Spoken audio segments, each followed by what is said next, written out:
छत्तीसगढ़ी गाने सुनने और देखने के लिए आज ही हमारे YouTube चैनल को सब्सक्राइब करें और बेल आइकन पर क्लिक करना ना भूलें।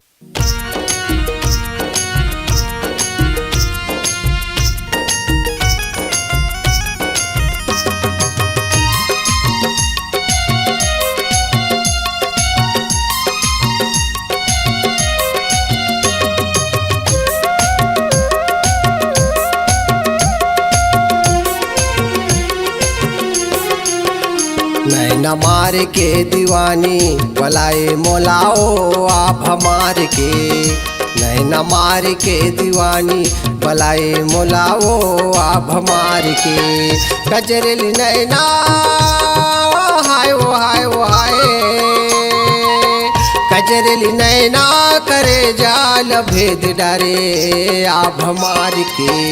नैना मार के दीवाना बलाए मोला रे सीट पार के।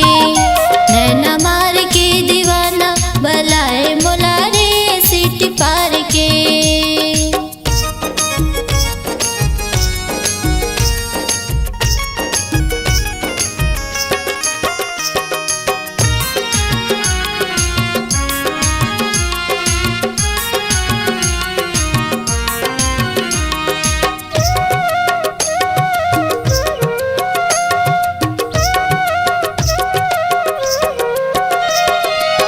गोरी तोर बोली छातिल मारे बान वो छातिल मार बान।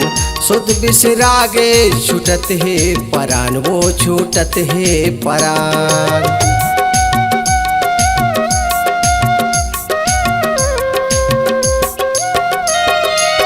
संझा देखियो ता कहीं नहीं बोले रे कहीं नहीं बोले। देखे बिना तोला संगी जेवरा मोर डोले रे जेवरा मोर डोले। सुरता रगबे हाय ओ हाय ओ हाय। सुरता रगबे गणेश मोर नाम के आप हमार के। नैना मार के दीवाना बलाए मोला रे सीटी पार के। नैना मार के दीवाना बलाए मोला रे गोटी मार के।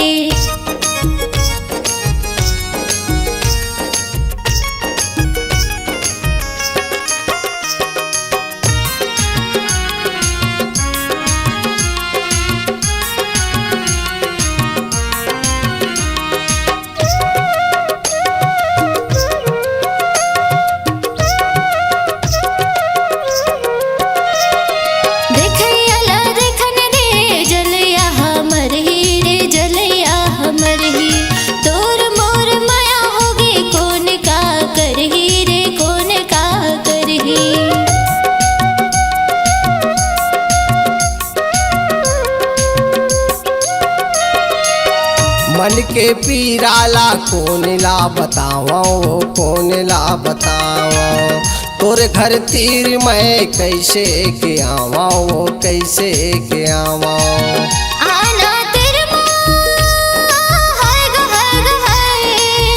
आना तेरे मस घर बैठ के गुठिया ले सीटी पार के।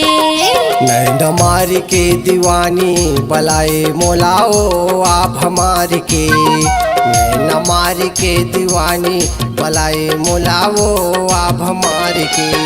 गजरेली नैना हाय ओ हाय ओ हाय। गजरेली नैना करे जाला भेद डरे आप हमार के।